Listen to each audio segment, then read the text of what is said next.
Hi, and welcome to Cook with Julie F. Let's talk about why I'm pureeing foods. I'm pureeing foods because speech pathologists work with people who have trouble swallowing. It's called dysphagia.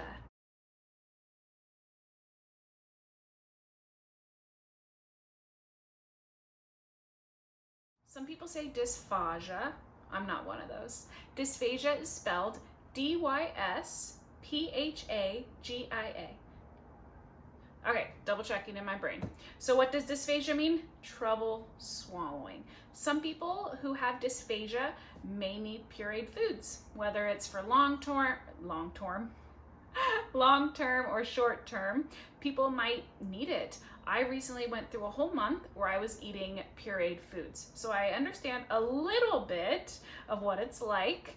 I created some delicious things still, even with puree. I believe you can make it delicious.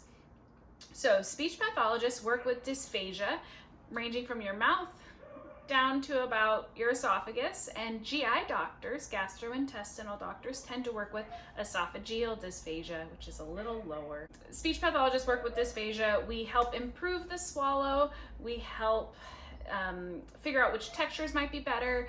We stick tubes with little cameras on the end down people's noses so we can look at your throat. We also do x-rays with a radiologist to see what's going on when you swallow. So I actually work mostly with dysphagia.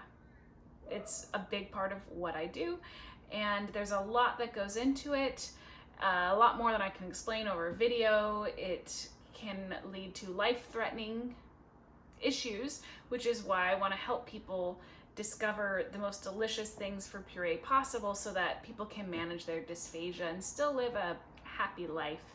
So,